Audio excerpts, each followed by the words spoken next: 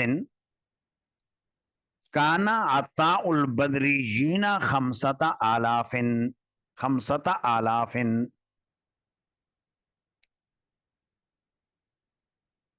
فرماتے ہیں قیس سے روایت ہے کہ بدریین کی عطا، بدریین کو جو وظیفہ ملا کرتا تھا سالانہ 5000، وہ تھا 5000، 5000، یعنی بدر کے اندر جتنے صحابہ کرام حاضر ہوئے، حضرت عمر نے اپنے دور میں ان کا وظیفہ 5,000 مقررہ کیا تھا۔ وقال عمر لو فضلنهم على من بعدهم، میں ان کو ضرور فضیلت دوں گا ان پر جو ان کے بعد ہوئے۔ حضرت عمر خلیفہ امیر المؤمنین، تو انہوں نے یہ کہا کہ بیت المال سے سالانہ جو وظیفہ میں دوں گا،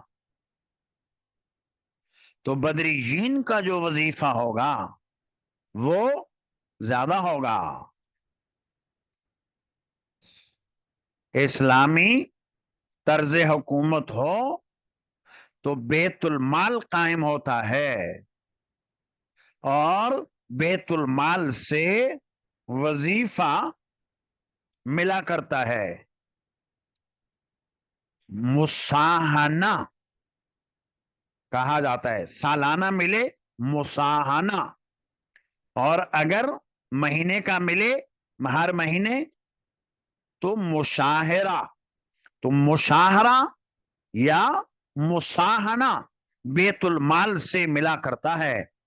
اور جن افراد نے اسلام کے لیے اور مسلمانوں کے لیے دینی خدمات انجام دیں اور اب بڑے بوڑھے بھی ہو گئے، پر جوانی انہوں نے صرف کی مسلمانوں کی خدمات میں، جہاد میں، بیت المال سے ان کا وظیفہ متعین کر دیا جاتا ہے۔ اور اگرچہ ابھی کام کاج کے نہ رہے، جہاد کے نہ بھی رہے، بوڑھے ہو گئے، کمزور ہو گئے، لیکن وظیفہ متعین، تاکہ اطمینان کے ساتھ اپنی بقیہ زندگی وہ گزار سکیں۔ اور اس روایت میں حضرت عمر رضی اللہ عنہ نے ان کا وظیفہ سب سے زیادہ مقررہ کیا، اور یہ بھی فرمایا کہ یہ بدری صحابہ ہیں، ان کے اوپر میں کسی اور کو فضیلت نہ دوں گا۔ گویا کہ حضرت عمر یہ کہنا چاہ رہے ہیں کہ بدری صحابہ کا درجہ اور ان کا مقام دیگر اور صحابہ کرام سے زیادہ ہے۔ تفصیل آئی، پہلے بتائی۔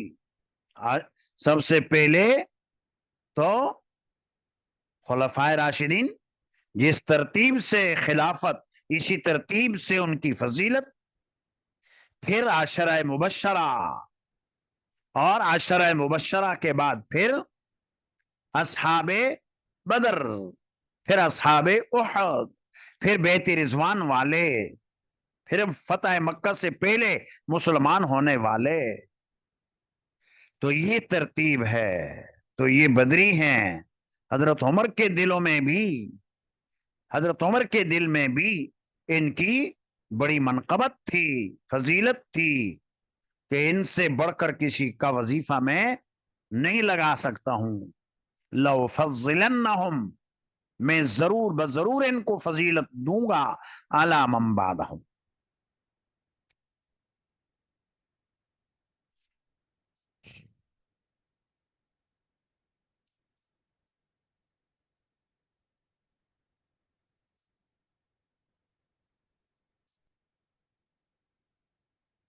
به قال حدثنا اسحاق بن منصور قال حدثنا عبد الرزاق قال اخبرنا معمر عن الزهري عن محمد بن جبیر عن ابیہ. محمد بن جبیر اپنے والد ماجد سے روایت کرتے ہیں. اور والد کون ہے؟ جبیر، جبیر ابن مطعم. قال سمعت النبی صلی اللہ علیہ وسلم، فرماتے ہیں کہ میں نے نبی کریم صلی اللہ علیہ وسلم کو سنا یقرأ فی المغرب بالطور، مغرب کی نماز میں سورہ طور پڑھتے ہوئے. وذالک اول ما وقر الایمان فی قلبی، اور یہ پہلا موقع تھا کہ ایمان میرے دل میں جم گیا. وقرا جم گیا، قرار پکڑ گیا ایمان.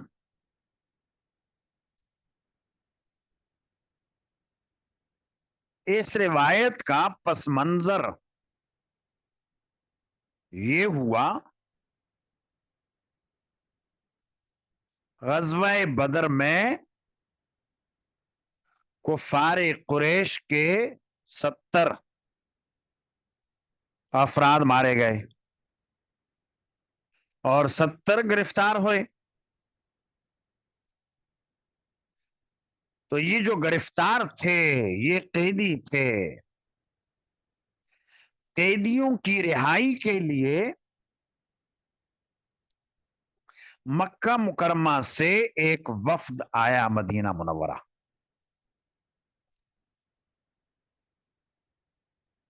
کہ ہمارے قیدیوں کو چھوڑا جائے، اور جیسے پہلے گزرا حضور نے فدیہ لینے کی تجویز رکھی، اور جب یہ تجویز سب کے علم میں آ گئی، ضمنی جو باتیں تھیں وہ گزر گئیں. جیسے کل پرسوں بھی بتایا تھا کہ فدیہ لے سکتے ہیں لیکن اتنے تمہارے آئندہ شہید ہوں گے. تو خوشی سے صحابہ نے قبول کیا. تو مدینہ طیبہ سے پیغام بھیجا مکہ کہ اپنے قیدیوں کا فدیہ لے کر آؤ اور بات چیت کرو، لے جاؤ. تو اس وفد میں جبیر ابن مطعم بھی تھے، جس کا تذکرہ اس روایت کے اندر آیا. ان کے بیٹے نقل کر رہے ہیں، جبیر ابن مطعم کے بیٹے محمد ابن جبیر، یہ بھی وفد میں تھے. ابھی تک تو یہ تھے کافر، اور اپنے کافر ساتھیوں کی گفتگو کے لیے حضور کی خدمت میں آئے کہ ہمارے یہ ساتھی ہیں، انہیں چھوڑیں، کتنا فدیہ لیں گے، کتنی رقم لیں گے. اور جب طے ہو گیا، آپ علیہ الصلوۃ والسلام نے فدیہ لے کر قیدیوں کو چھوڑنے کے اوپر آمادگی کا اظہار کر دیا. تو یہاں جبیر ابن مطعم یہ کہتے ہیں کہ جب ہم آئے تھے وفد میں مدینہ طیبہ میں، مغرب کی نماز نبی کریم صلی اللہ علیہ وسلم صحابہ کرام کو پڑھا رہے تھے، اور اس نماز میں آپ نے مغرب کی نماز جو پڑھا رہے تھے اس میں سورہ طور تلاوت کی. اور جب میں نے حضور کی زبان اطہر سے سورہ طور کی تلاوت سنی تو ایمان میرے دل میں جم گیا. سورہ طور کی آیات خاص طور سے ایک تو فویل یومئذ للمکذبین، یہ آتا ہے ام خلقوا من غیر شیء ام هم الخالقون، کیا یہ بغیر کسی چیز کے پیدا ہو گئے ہیں یا انہوں نے اپنے آپ کو خود پیدا کیا؟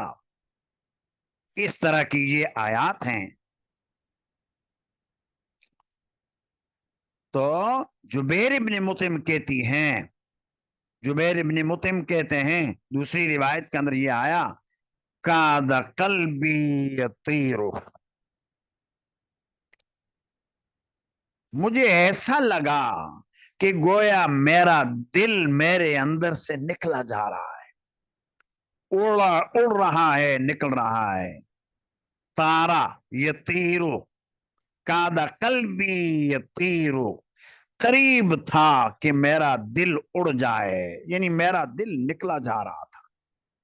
قرآن کریم سورہ طور کا میرے اوپر ایسا اثر ہوا، اور یہ کہا کہ یہ پہلا موقع تھا کہ ایمان میرے دل کے اندر جم گیا، لیکن ابھی مسلمان نہیں ہوئے۔ جبیر ابن مطعم مسلمان نہیں ہوئے، اور ان کے اسلام لانے کا قصہ صلح حدیبیہ کے بعد کا ہے۔ صلح حدیبیہ سن 6 ہجری میں، تو صلح حدیبیہ کے بعد مسلمان ہوئے، لیکن ابھی تک یہ مسلمان ہوئے نہ تھے۔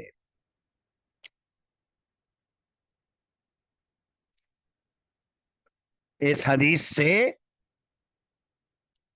ایک مسئلہ یہ معلوم ہوا، اصول حدیث میں شاید آپ نے پڑھا بھی ہوگا، اگر کوئی حالت کفر میں کسی حدیث کو سنے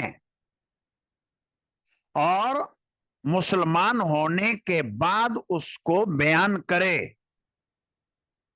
تو وہ حدیث معتبر ہے۔ جیسا کہ اسی قصے کے اندر آ گیا، جبیر ابن مطعم نے نبی کریم صلی اللہ علیہ وسلم کو مغرب کی نماز میں سورہ طور پڑھتے ہوئے سنا، اس وقت تھے وہ غیر مسلم، اور بعد میں جب مسلمان ہو گئے تو اسی روایت کو انہوں نے نقل کیا۔ اس سے استدلال کیا گیا کہ حالت کفر میں تحمل حدیث کیا جا سکتا ہے، اور اس کی ادائیگی ایمان کے بعد تو محدثین کے ہاں وہ روایت معتبر ہے۔ ایک مسئلہ اس سے یہ بھی معلوم ہوا کہ مغرب کی نماز میں تو قصار مفصل ہے، یعنی سورہ بینہ سے لے کر آخر تک جو چھوٹی چھوٹی صورتیں ہیں ان کو پڑھنا بہتر ہے، افضل ہے، لیکن کبھی کبھار اگر طویل قرات بھی کر دی تو جائز ہے، کہ آپ علیہ الصلوۃ والسلام نے مغرب کی نماز میں سورہ طور تلاوت کی۔ اور یہ مسئلہ بھی معلوم ہوا کہ ایمان اگر دل میں داخل ہو گیا عند اللہ تو وہ آدمی مومن ہے، لیکن جب تک وہ زبان سے اقرار نہ کرے دنیا میں اس کے اوپر ایمان کے احکام جاری نہیں ہوں گے۔ اب دیکھیں سورہ طور سنی، دل کے اندر ایمان قرار پکڑ گیا، جم گیا، دل کے اندر تو ایمان آ گیا، اور عند اللہ تو یہ آدمی مسلمان سمجھا جائے گا۔ مر گیا تو ہو سکتا ہے اس کی بخشش ہو، لیکن دنیا کے اندر اس کے اوپر جو احکام جاری ہوں گے جب تک وہ زبان سے اقرار نہ کرے، اسلام قبول نہ کرے، اس وقت تک احکام مسلمانوں والے جاری نہ ہوں گے۔ آگے اسی حدیث کا دوسرا حصہ وعن الزہری، یہی جو سابقہ سند ہے اسی سند میں جیسے کہ زہری تک جو آئی تو زہری کے بعد آگے عن محمد بن جبیر بن مطعم عن ابیہ ان نبی صلی اللہ علیہ وسلم قال فی اسارى بدر، نبی کریم صلی اللہ علیہ وسلم نے اسارى بدر کے بارے میں فرمایا، بدر کے قیدیوں کے بارے میں حضور نے فرمایا لو کان المطعم ابن عدی حیا، اگر مطعم ابن عدی زندہ ہوتا ثم کلمنی فی ہؤلاء النتنا، پھر وہ مجھ سے گفتگو کرتا ان بدبودار لوگوں کے بارے میں، یہ جو قیدی ہیں بدبودار یوں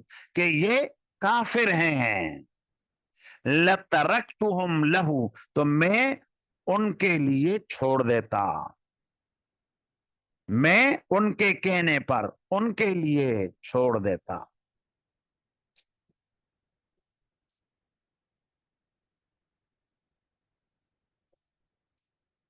اس کا بھی کچھ ہے پس منظر۔ جبیر ابن مطعم کے والد مطعم ابن عدی مکہ کے سرداروں میں سے تھے اور کافر تھے، نبی کریم صلی اللہ علیہ وسلم پر ایک احسان تو یہ کیا تھا جب کفار قریش نے بائیکاٹ کر دیا بنی ہاشم اور بنو مطلب کا، شعب ابی طالب میں محصور کر دیا، 3 سال محصور زندگی گزاری، اور اس محصوری کی زندگی کو ختم کرنے میں مطعم ابن عدی کا بھی کردار تھا۔ ایک بات تو یہ تھی، اور دوسرا ایک اور بڑا احسان تھا مطعم ابن عدی کا نبی کریم صلی اللہ علیہ وسلم پر، اور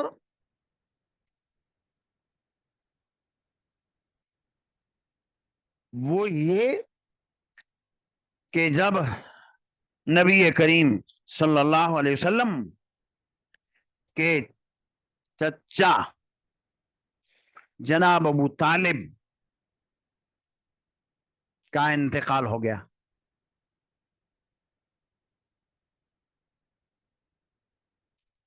اور یہ سن 10 نبوی کا قصہ ہے۔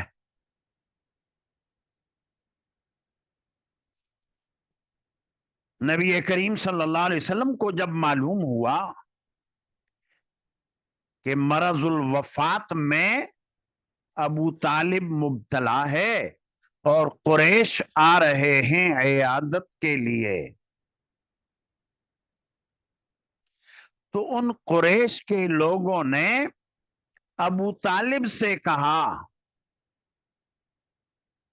کہ دیکھو یہ جو تمہارا بھتیجا ہے، اپنے بھتیجے سے کہو کہ وہ جنت سے آپ کے لیے کھانا پینا منگوا دے، آپ تو علیل ہیں، بیمار ہیں، جنت کا کھانا کھائیں ٹھیک ہو جائیں۔ تو گویا انہوں نے ایک طرح کا تمسخر کیا اور تعریض کی، تو قاصد بھیج دیا، آپ علیہ الصلوۃ والسلام کے سامنے جا کر یہی بات رکھی کہ آپ کے چچا موت اور حیات کی کشمکش میں ہیں، اور انہوں نے طلب کیا ہے کہ آپ جنت کا تذکرہ کرتے ہیں، اور جنت کا کھانا جنت کا پینا اگر مجھے مل جائے کھا لوں اور مجھے صحت مل جائے گی۔ جب قاصد نے یہ بات کہی تو نبی کریم صلی اللہ علیہ وسلم نے سکوت فرمایا، جواب نہ دیا۔ ابو بکر صدیق رضی اللہ عنہ بھی حضور کے پاس موجود تھے۔ حضرت ابو بکر صدیق کی فراست، انہوں نے جواب دیا۔ آپ علیہ الصلوۃ والسلام نے تو سکوت فرمایا، ابو بکر نے جواب دیا کہ اللہ کے رسول ان کو یہ کہیں ان اللہ حرمہما علی الکافرین، یہ جنتی کھانے پینے کافروں پر تو حرام ہے۔ ابو طالب مسلمان ہوا نہیں، اس لیے یہ کھانا نہیں مل سکتا ہے اسے۔ تو قاصد نے جا کر یہی بات بتلائی، اور پھر نبی کریم صلی اللہ علیہ وسلم بھی بعد میں گئے اور جا کر عرض کیا کفار قریش سے کہ مجھے اپنے چچا سے تھوڑی سی بات کرنی ہے اور تنہائی میں کرنی ہے۔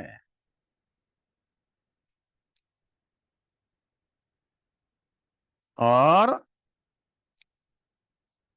تنہائی ہوئی تو آپ علیہ الصلوۃ والسلام نے چچا سے یہ کہا کہ آپ تو ساری زندگی میری حمایت میں لگے رہے، میرے اوپر آنچ آنے نہیں دی، کیونکہ ابو طالب نے لوگوں سے کہہ رکھا تھا یہ عقیدے کی بات الگ ہے، لیکن یاد رکھنا کہ یہ میرا بھتیجا ہے، کوئی اس کو برائی سے ہاتھ نہ لگائے، اگر کسی نے برائی سے ہاتھ لگایا تو ہم سارے کے سارے بنو ہاشم اس کے خلاف ہو جائیں گے۔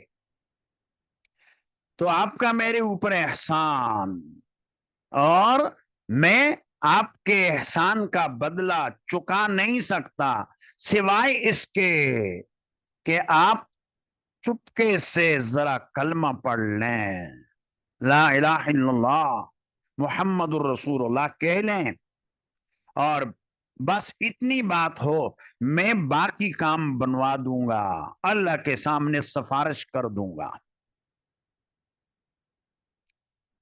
تو ابو طالب نے جب سنا تو کہنے لگا کہ مجھے معلوم ہے بھتیجے، تم تو ہو میرے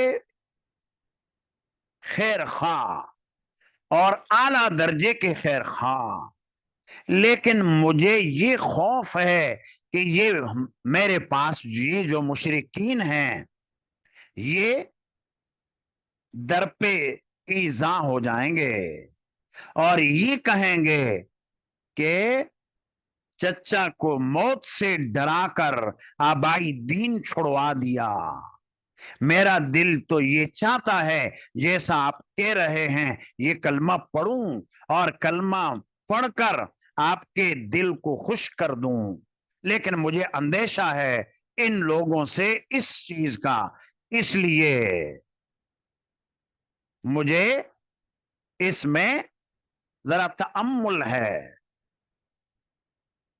یہ گفتگو جب سنی قریشیوں نے شور شرابہ شروع کر دیا اور یہی کہنے لگے ابو طالب تو موت کے ڈر سے اپنے بڑوں کے دین کو چھوڑنے والا ہے۔ ابو طالب نے یہ شور شرابہ سنا، بلایا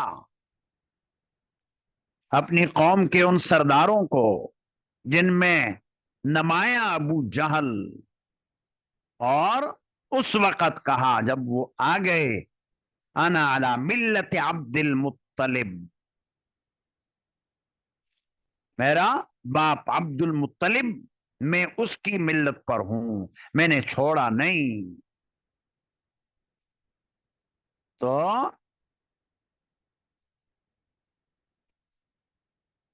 نبی کریم صلی اللہ علیہ وسلم مایوس ہو گئے، ابو طالب کے ایمان سے مایوس ہو گئے اور مجلس سے اٹھ کر چل دیے اور قسم اٹھائی کہ جب تک اللہ مجھے روکیں گے نہیں میں برابر آپ کے لیے استغفار کرتا رہوں گا. اور استغفار کرتے رہے، استغفار کرتے رہے. اور پھر ابو طالب کی ہو گئی وفات. حضرت علی نے آ کر حضور کو اطلاع دی، ان عمک الشیخ خضال قد ماتا، آپ کا گمراہ بوڑھا چچا مر گیا. تو نبی کریم صلی اللہ علیہ وسلم نے حضرت علی سے فرمایا جاؤ غسل دو کفناؤ. حضرت علی نے عرض کیا کہ اللہ کے رسول وہ میرا ابا تھا پر مشرک مرا ہے. فرمایا جاؤ میں اللہ تعالی سے ان کی معافی کی درخواست کرتا رہوں گا. تو حضرت علی نے جا کر پھر اس کے لیے تجہیز و تکفین کا جو انتظام کیا وہ کیا. اور پھر اللہ رب العزت نے آپ کو منع کر دیا، ما کان للنبی والذین آمنوا ان یستغفروا للمشرکین ولو کانوا اولی قربا، اگرچہ وہ قرابت دار ہی کیوں نہ ہو، من بعد ما تبین لهم انهم اصحاب الجحیم. تو یہ اللہ نے یہ بتا دیا کہ ان کے لیے، کافروں کے لیے بخشش کی دعا مانگنا درست نہیں. البتہ حضور نبی کریم صلی اللہ علیہ وسلم کی ہمیشہ موافقت کرتے رہے، معاونت کرتے رہے. سب سے کم ترین سزا جہنم میں ابو طالب کو ہوگی، اور 2 جوتے پہنائے جائیں گے، یغلی بہما دماغہ، اس سے ان کا دماغ کھولتا ہوگا، تو کم از کم عذاب ہوگا. تو ہمارے اکابرین ہمارے بڑے ابو طالب کا نام لیتے ہیں تو برائی سے نہیں، اور لیتے ہیں تو جناب ابو طالب کہہ کر، حالانکہ مسلمان نہ تھے لیکن نبی کریم صلی اللہ علیہ وسلم کے محسن تھے. اور جس سال ابو طالب کا انتقال ہوا اس سال کو عام الحزن کہا جاتا ہے، نبوت کا 10واں سال، بڑے غم والا سال. اور ابو طالب کے انتقال کے 3 دن بعد آپ کی غمگسار زوجہ حضرت خدیجۃ الکبریٰ رضی اللہ عنہا، ان کا بھی انتقال ہوا.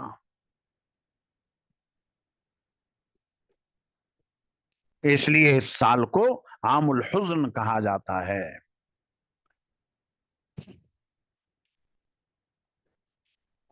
تو خیر یہاں پر جو بات بیان کرنی مقصود تھی وہ یہ تھی کہ مطعم ابن عدی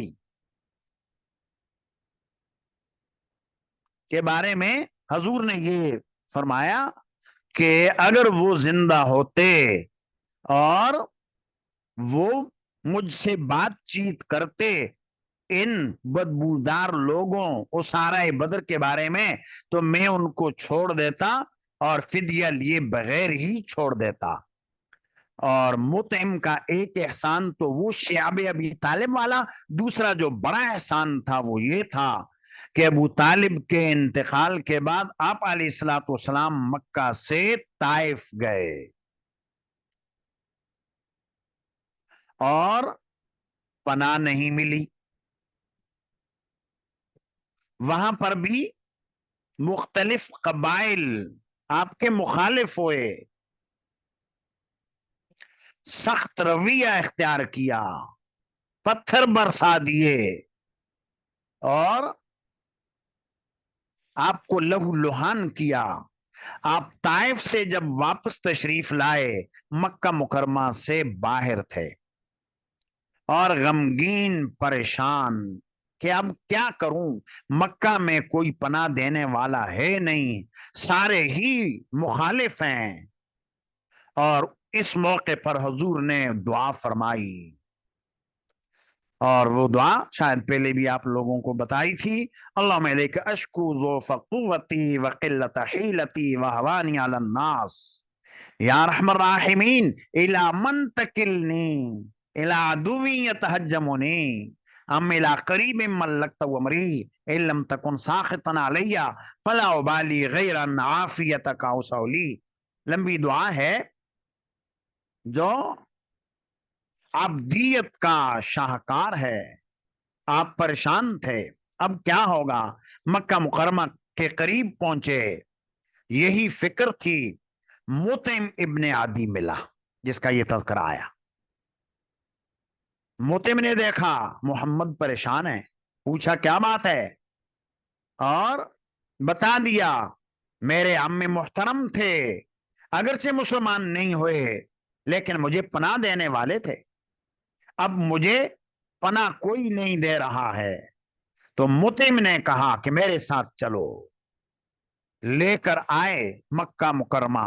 4 بیٹے تھے، اپنے چاروں بیٹوں کو ہتھیاروں سے لیس کر کے بیت اللہ کے چاروں کونوں میں کھڑا کر دیا اور کھڑا کر کے اعلان کیا کہ محمد کو میں نے پناہ دے رکھی ہے.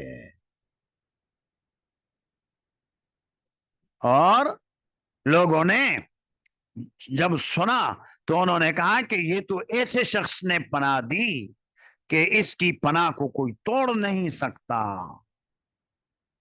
تو یہ تھا احسان. اس احسان کی بدولت نبی کریم صلی اللہ علیہ وسلم نے یہ کہا جبیر سے کہ اگر تمہارے والد مطعم آج زندہ ہوتے، آتے، ان اسارہ بدر کے بارے میں گفتگو کرتے، ان کا میرے اوپر یہ احسان، اور ہم ہیں مسلمان قدر شناس، احسان کا بدلہ احسان سے دینے والے، برائی سے نہیں.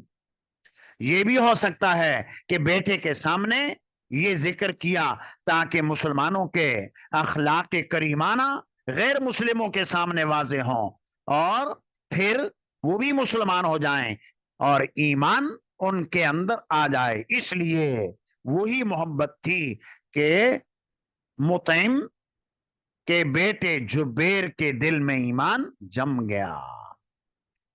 تو معلوم ہوا کہ دوسروں کے اعمال کے دین کے اندر جو انسان اعمال کرتا ہے اس کے ساتھ ساتھ اخلاق بھی اچھے کرنے چاہیے. آپ علیہ الصلوۃ والسلام کا، صحابہ کرام کا یہی طریقہ تھا. پہلے گزرا بھی ہے، عبد الرحمن ابن عوف نے امیہ ابن خلف کے ساتھ معاہدہ کیا تھا، حتی الامکان اس کو پورا کرنے کی کوشش کی. کافر تھا لیکن معاہدہ ایک اخلاقی بات ہے، کردار کو دیکھنا ہے، رکھ رکھاؤ کرنا ہے، شرافت کی یہ چیزیں ہوتی ہیں. دین کی صحیح شکل جبھی سامنے آتی ہے کہ جب آدمی دیندار بن کر رہے اور اخلاق صحیح کرے، کردار صحیح کرے، رکھ رکھاؤ ہو قوم کے ساتھ، برادری کے ساتھ. ورنہ تو ایک آدمی ایک ایسا بن جائے گا کہ جیسا کہ خشک آدمی ہے اور بے کشش ہے. تو کشش پیدا کرنے کے لیے یہ چیزیں ہوتی ہیں، دوسروں کے دلوں کے اندر جہاں گنزین کرنے کے لیے یہ چیزیں ہیں. انسان کو اپنا کردار اور انسان کو اپنے اخلاق بھی اچھے کرنے چاہیے، خواہ وہ کافر ہی سامنے کیوں نہ ہو. تو یہ اس حدیث سے معلوم ہوا. وقت اوپر ہو گیا، اتنا ہی رہنے دو. اللہ نے توفیق عطا فرمائی. آئندہ نشست میں سبحانک لا علم لنا الا ما علمتنا انک انت العلیم الحکیم.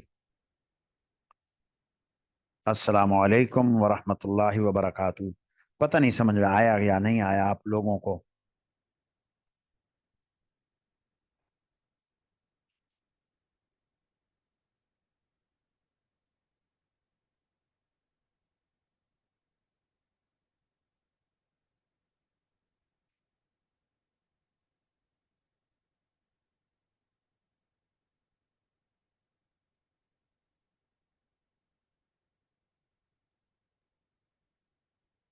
اللہ عمل کی بھی توفیق عطا فرمائے۔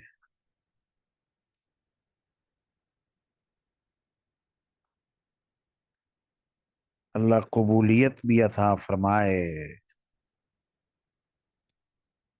وما علینا الا البلاغ۔ السلام علیکم ورحمۃ اللہ۔